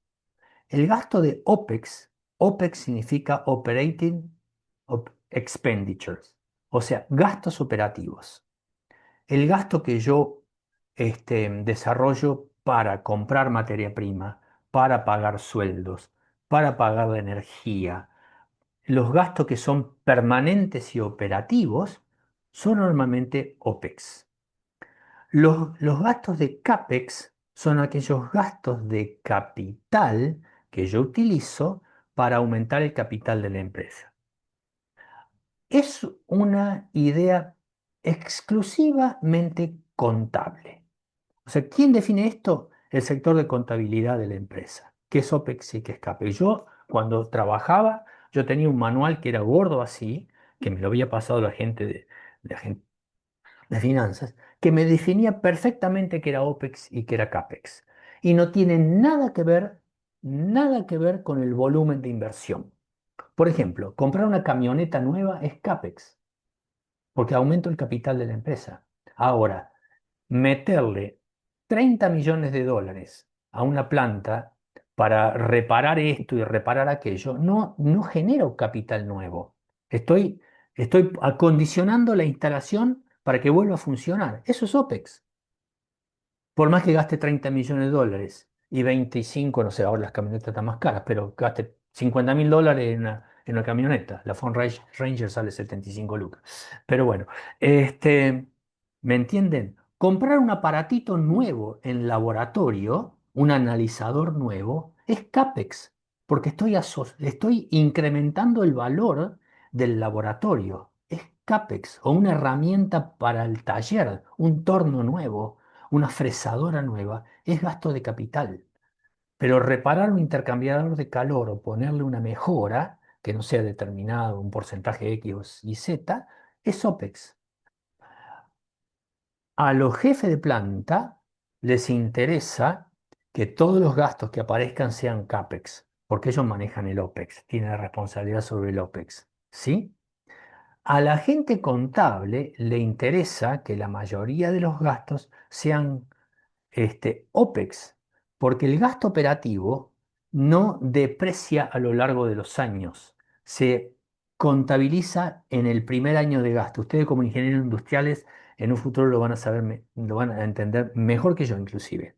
Si el gasto es operativo, se carga sobre el ejercicio del año de esa empresa. Entonces, si yo tengo una venta y después tengo el gasto operativo, este es mi margen del año. En cambio, si yo tengo el gasto en CAPEX que deprecia, mi depreciación es a lo largo del año, el margen es mayor porque mi gasto es menor y yo pago menos impuestos a las ganancias o más impuestos a las ganancias. Si el SOPEX paga menos impuestos, si es CAPEX paga más impuestos a las ganancias. Entonces la gente contable va a querer que todo sea OPEX y el jefe de planta va a querer que todo sea CAPEX. Por eso tiene que ser estricto la decisión de qué es OPEX y es CAPEX y el dueño de eso normalmente es uno. Después se convalida. ¿De acuerdo? Pero eso es OPEX y CAPEX. Gasto operativo, gastos de capital. Un concepto para ir pensando. Por otro lado, hay proyectos que son no discrecionales o proyectos que son discrecionales. Estamos hablando ya de los marcos de referencia para seleccionar proyectos. Los proyectos discrecionales son aquellos proyectos que tienen retorno de la inversión. O sea, que yo invierto para ganar dinero. Si yo tengo que poner un nuevo tanque para generar más volumen de almacenamiento porque voy a vender más productos, eso es un proyecto discrecional, tiene una tasa de retorno. Invierto para ganar dinero. En cambio, un proyecto no discrecional se hace normalmente por requerimientos externos a la empresa.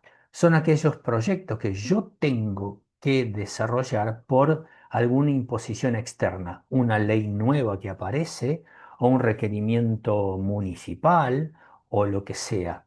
¿Qué sé yo? Si yo tengo mis efluentes en la refinería que cumplen determinado tipo de requisitos y de golpe y porrazo me sancionan una ley que me cambia la concentración de mis impurezas que yo estoy emitiendo en mis efluentes y no cumplo con el nuevo requisito, me pueden cerrar la empresa.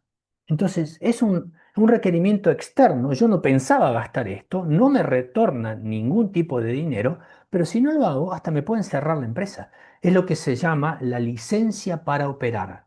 Son aquellos gastos que normalmente se imponen no por necesidad económica, sino por necesidades externas, legales, ambientales, etcétera, etcétera. Discrecionales y no discrecionales. Este, ahora, ¿cómo yo armo una cartera de proyectos cuando tengo OPEX, CAPEX, gastos discrecionales, no discrecionales? Depende de la empresa. Le cuento mi propia experiencia.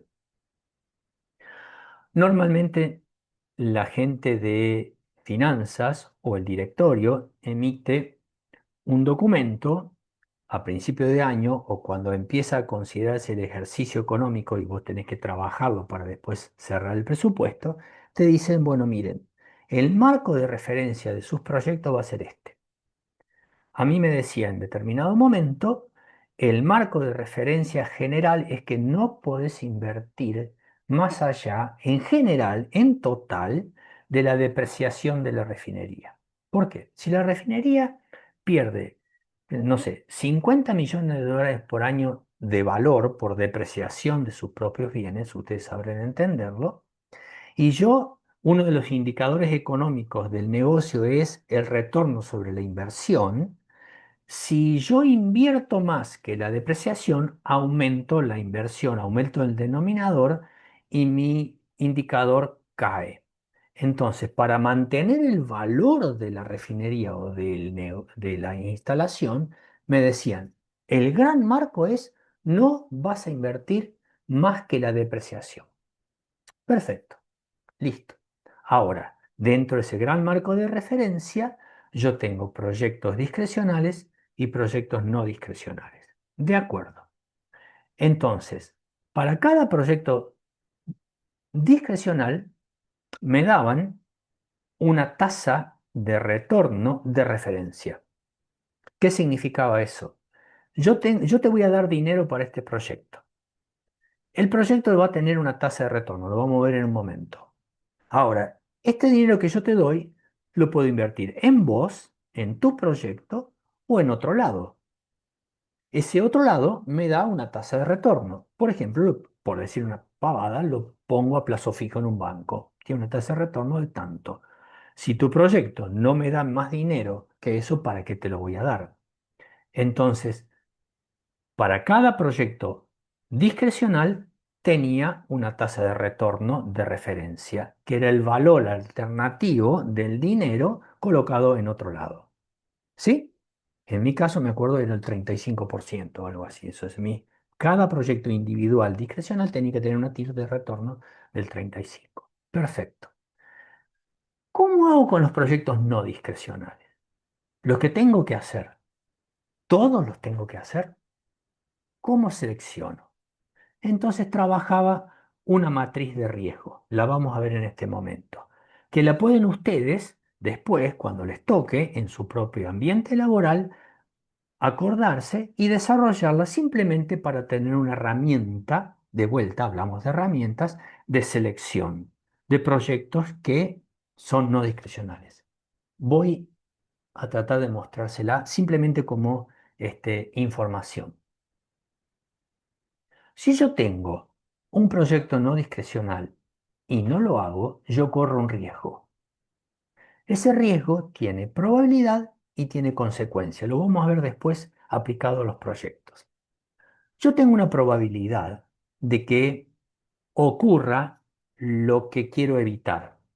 Esa probabilidad puede ser repetitiva, puede ser eventual, puede ser una vez al año, una vez cada 10 años o lo que sea. Por ejemplo, si yo tengo que desarrollar un proyecto para que mis efluentes no salgan del límite y yo tengo una historia en mi propia refinería que me dice que una vez cada 5 años yo me voy de rango, tengo una probabilidad. Ahora, si yo repetitivamente, una vez cada, no sé, una vez por mes, me voy de rango, tengo otra probabilidad. Y también tengo una consecuencia de ese hecho. Una consecuencia, las consecuencias pueden ser en salud, como está ahí en la matriz, o en un tipo de derrame o lo que venga, una consecuencia legal, una consecuencia de un incidente de process safety, una repercusión en la comunidad, y en función de mi exposición al riesgo, yo puedo definir, bueno, qué sé yo, repercusión en la comunidad. Generé un incidente que tiene un impacto nacional. Vino Canal 13, vino TN, vino se metieron todo en la refinería, salí en todos los diarios. Eso es una cosa. Ahora, si salió en un portal de noticias local en la quinta página, es otro tipo de repercusión. Entonces, en función de la consecuencia y la probabilidad, yo defino los riesgos. Los riesgos altos son los que tienen alta probabilidad y altísima consecuencia. Los riesgos bajos son los que tienen baja probabilidad y baja consecuencia. Y en función de eso, puedo llegar a poder seleccionar los proyectos no discrecionales. Por ejemplo, si este proyecto no discrecional tiene una baja probabilidad de ocurrencia y tiene un muy bajo impacto, por ejemplo, me cuesta una multa de $5.000 frente a la... Puedo decir, mira, no lo hago. ¿Para qué lo voy a hacer? Si tiene baja probabilidad y baja consecuencia. No me presiones. ¿Lo tengo que hacer? Quizás sí, más adelante, pero realmente es un riesgo bajo. Tengo un riesgo 4. No, no conviene ponerlo en el presupuesto de este año.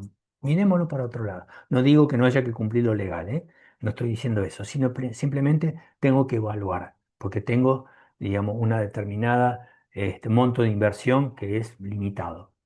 Ahora, si es muy alto el impacto y muy alta la consecuencia, más vale que lo ponga en el presupuesto.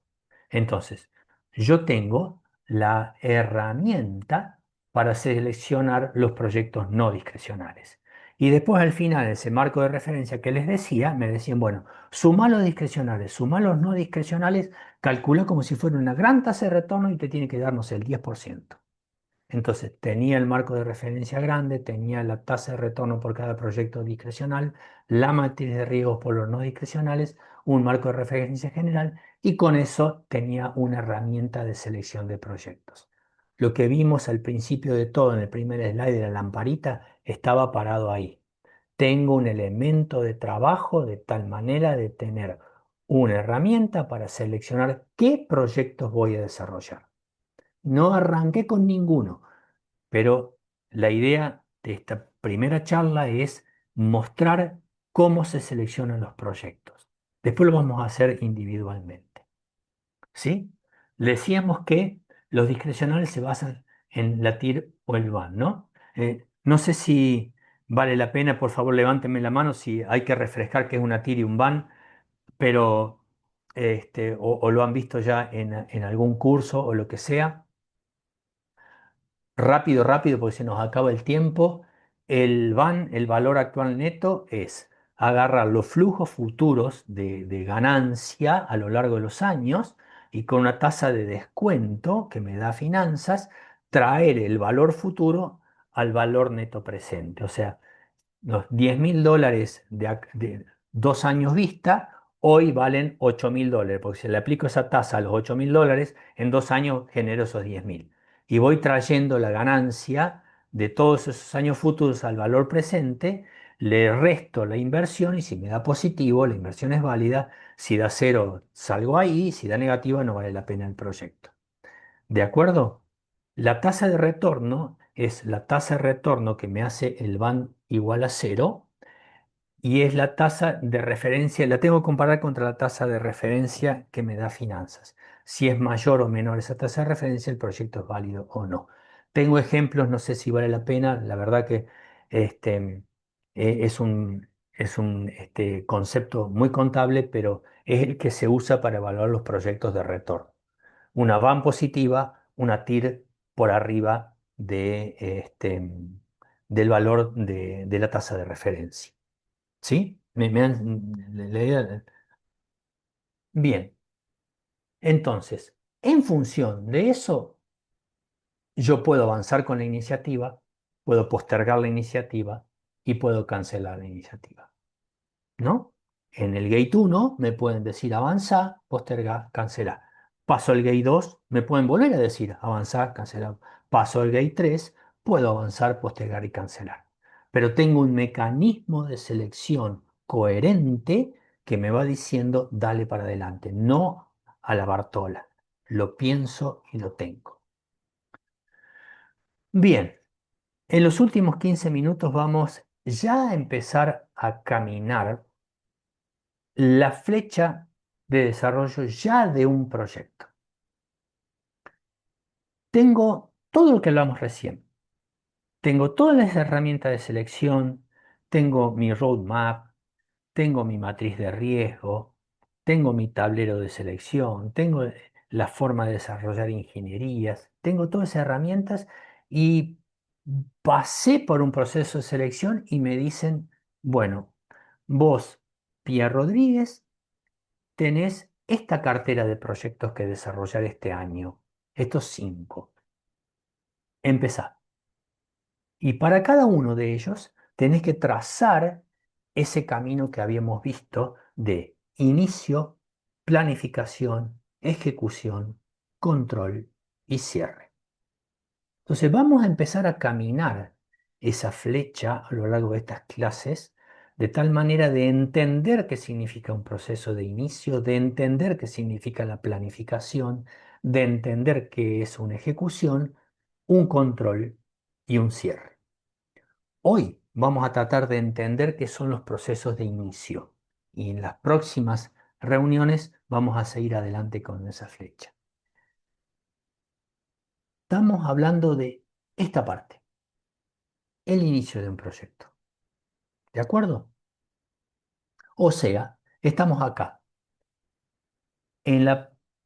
Si llamamos, y esto le gusta a los gerentes, el tiempo cero es el tiempo donde yo empiezo a ejecutar, ¿no? El proyecto empieza a materializarse, empieza a verse. Pero previo a eso, yo tengo proceso de identificación de necesidades, formal de resultado esperado, validación y sanción del proyecto. O sea, del T0, T-1, -2, -3. Acuérdense de los Gate 1, Gate 2, Gate 3. Estoy en esta parte, estoy en el inicio. Todavía no ejecuté nada, pero tengo que empezarlo al proyecto. A mí le di hace un rato a Pía 3, 5 proyectos que desarrollar. Arráncalos. Iba a decir, empiezo a construir ya. No, no, no. Empezá por el proceso de inicio. ¿Y qué hago? Ok, esto. Primero tengo que tener en cuenta de que el nivel de costos y el nivel de involucramiento de la gente en un proyecto no es parejo. O sea, yo empiezo a gastar un poco al principio y empiezo a involucrar gente de a poco al principio. Yo no necesito empezar a involucrar a toda la gente que me va a hacer falta en la ejecución al principio del proyecto. Quizá algunos sí, que me vayan orientando, pero no todos. Quizá empiece a gastar algo al principio, pero no todo. Tengo que tener en cuenta de que es progresivo el involucramiento financiero y de personal a lo largo de la vida de un proyecto. Pero hay dos herramientas que son claves en el proceso de inicio de un proyecto, que es el Project Charter y el Scope of Work, el alcance del trabajo. Vamos a ver con el ejemplo. El Project Charter es un documento de inicio que lo tiene que escribir el gerente de proyecto y donde tiene que poner ahí todas las condiciones básicas de inicio del proyecto. Cuando digo todas, son todas. ¿Qué es? ¿Cuáles son los sponsors? La delegación de autoridad, la estructura del equipo que voy a tener. Vamos a ver un ejemplo en un momento. Identifico los objetivos generales del proyecto. Establezco los criterios de éxito, los criterios de calidad de mi proyecto, las métricas de evaluación, los canales de comunicación, es el plan de comunicación, a quién y qué cosa voy a comunicar. Identifico todos los interesados. Esa es la herramienta básica que me va a servir a mí para entender el proyecto futuro. ¿A quién le sirve? A mí principalmente. Principalmente. Lo vamos a ver. Ahora, este Project Charter lo tiene que firmar el sponsor, o sea, aquella persona que es responsable del proyecto frente a la organización. Yo respondo al sponsor, el sponsor frente a la organización, al directorio. Él me tiene que avalar esto. ¿Por qué? Porque si el tipo me lo avala, me está diciendo, esto es lo que yo quiero de vos. Este es el respaldo al Project Manager. Ejemplo y volvemos después sobre las limitaciones de este ejemplo.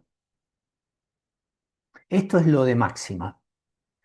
Fíjense, el nombre del proyecto, departamento, aquí está ¿se acuerdan del grado de complejidad que hemos visto? ¿Qué grado de complejidad tiene este proyecto? ¿Cuáles son los objetivos? Y acá esto lo usábamos. Digamos, cómo tengo que llenar cada casillero, ¿no? O sea, qué tengo que poner en cada uno de estos espacios en blanco. El objetivo del proyecto, cuál es su justificación económica, la propuesta de cumplimiento, qué categoría tiene, si es discrecional o no discrecional, cuáles son las interfaces externas, o sea, si yo tengo que involucrar a asuntos públicos, a determinadas áreas de gobierno, a los comerciales, etcétera. Los estudios económicos del proyecto, qué inversión, qué gasto asociado, cuáles son los incentivos, qué retorno tiene, qué clase de costo es, si es clase 5, 2 o 3, la tasa de retorno que voy a usar para el cálculo de la TIR, qué organización inicial voy a necesitar. Esto lo vamos a ver después. ¿Cuáles son los riesgos que yo pensé al principio del proyecto que voy a ir asumiendo? ¿Cuáles son los criterios de calidad que voy a ir mirando del proyecto? ¿Qué estrategia de definición de alternativa usé? ¿Cuáles son los supuestos? Las restricciones, las tareas iniciales del proyecto. Esto me va a servir para armar el cronograma. Los entregables en hitos del proyecto, los objetivos de confiabilidad, operatividad que voy a lograr, cómo voy a generar la ejecución, las estimaciones de tiempo y costo, o sea, fecha estimada, costo estimado, etcétera. ¿Cuándo voy a hacer el Gate 1, el 2 y el 3? El CAPEX estimado, qué contrataciones voy a usar. Es mucha información, etcétera, etcétera, etcétera. ¿Preparado por quién? Fechado tanto, firmado por el sponsor. ¿Es mucha información? Es muchísima información. ¿Hace falta toda esta información? Puede que sí, puede que no, pero tenés una guía de trabajo. Y esta guía de trabajo es la que te va a vos a hacer poner en blanco y negro tu proyecto completo, tus hitos, tus costos, el personal involucrado. Te obliga a pensar, te obliga a decir, este es mi proyecto, firmámelo. Vos me dijiste que este proyecto tiene este alcance, que tiene este costo, que yo te propuse este costo, me lo probaste, este cronograma, esta gente que yo pido que esté involucrada, está todo acá.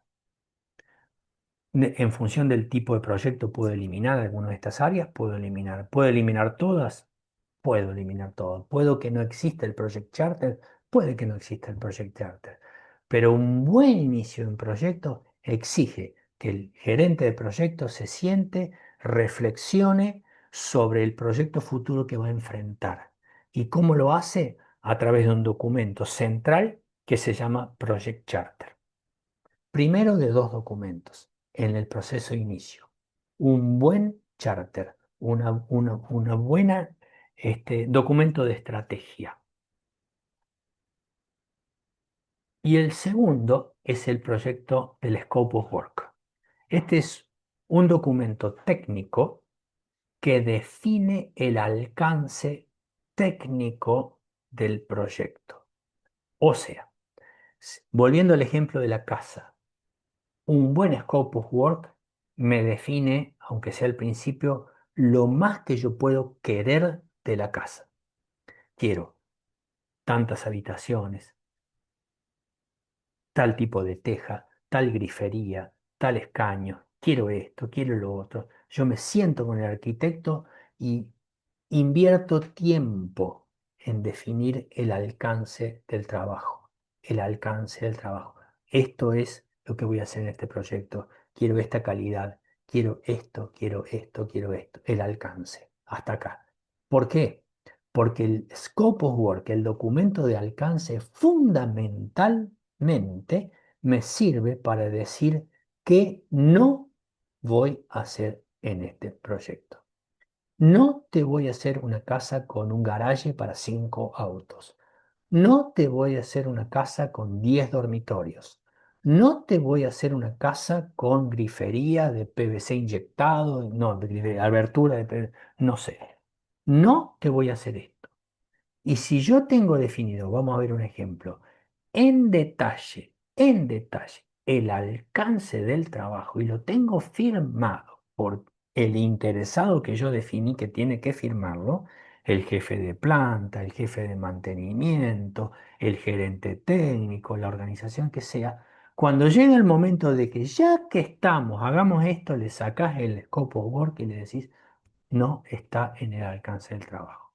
Si vos querés, lo analizamos en función de la gestión de cambio, pero no me pidas que haga cosas fuera del alcance del trabajo, porque me salgo del presupuesto, me salgo del cronograma, me salgo de la calidad, lo que sea. Entonces, un buen documento de alcance de trabajo, por ejemplo, y estamos hablando de un ejemplo de refinación, ustedes lo pueden proyectar para cualquier otra cosa, es un memorando de la base de diseño. Yo voy a definir acá, bueno, qué tipo de revisión es este documento. Acá está todo el índice y empiezo. El tipo de proyecto, el propósito, la historia, el cronograma, las bases técnicas del proyecto, ¿eh? Las bases técnicas.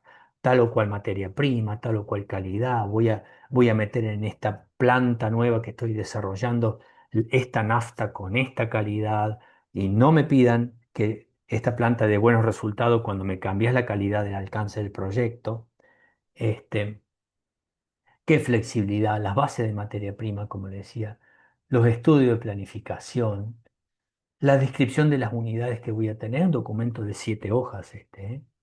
Este, l- Puedo desestimar algunas que no correspondan al proyecto que tengo en cuestión, pero acá están las condiciones de seguridad y toxicidad de los elementos que voy a utilizar, las consideraciones de energía, las consideraciones de offsite y de los servicios, o sea, la calidad del vapor, del agua, de la electricidad que voy a requerir para este proyecto, cuánto voy a necesitar, las consideraciones generales y así con el resto. Con esto yo defino el alcance. Con esto yo defino el alcance. Lo que pongo acá es lo que voy a hacer. Lo que no pongo acá no lo voy a hacer. Entonces, volviendo al inicio y al ejemplo, mi casa va a ser así. Acá está la calidad de la pintura, la calidad de los pisos, la calidad de los ladrillos, del revestimiento, la superficie, si es planta alta, planta baja, la madera que voy a usar, el tipo de grifería, el tipo de tejas, los controles de calidad que te voy a hacer, las cañerías, los tableros eléctricos, la grifería, si te voy a poner la llave de paso acá o allá, si va a ser accesible. Quiero un tanque de agua donde yo le ponga la escalera para poder subir y limpiarlo una vez al año. ¿Quién tiene eso en la casa? Bueno, yo lo quiero. Entonces vos vas definiendo al principio del proyecto, sentado con quien tenga, con tu propio equipo de trabajo, por ejemplo, o con algún sponsor externo o un interesado externo, y definís el documento de alcance. Volviendo al principio, Project Charter, Scope of Work. Son los dos documentos claves de inicio del proyecto. con ese inicio del proyecto, el PM empieza a planificar, que es algo que lo vamos a ver a partir de la próxima reunión. Creo que son ya las 9 de la noche, estamos justo a tiempo. Espero que le haya interesado esto, como les decía al principio, y le voy a dejar un minuto después a Eduardo, para que cierre la reunión. Em, Esto es un grupo de charlas para darle a ustedes las herramientas básicas. Después con esto ustedes pueden entrar a un software de cálculo, pueden entrar a un software donde le definan el project chart, le pueden pedir a la inteligencia artificial que le defina el scope of work. Fantástico. Pero ustedes tienen que saber dialogar, tienen que saber entender los conceptos. Y para esto es esto. O sea, para saber cuáles son los conceptos clave de los mecanismos de definición de un proyecto y de desarrollo de un proyecto. Con esto ustedes pueden sentar a hablar con cualquiera. Y con esto pueden ustedes enfrentarse también a las herramientas futuras de cómo armar un proyecto. Pero sin esto, ustedes pueden, digamos, generar dudas o pueden tener dudas, trabajar en generalidades. Pero nos parece que desde Refit Training podemos ofrecerle a ustedes esto que es lo mejor, los conceptos básicos. Y a partir de ahí empezar a crecer. Les agradezco. Eduardo, si querés, corto la grabación o seguimos.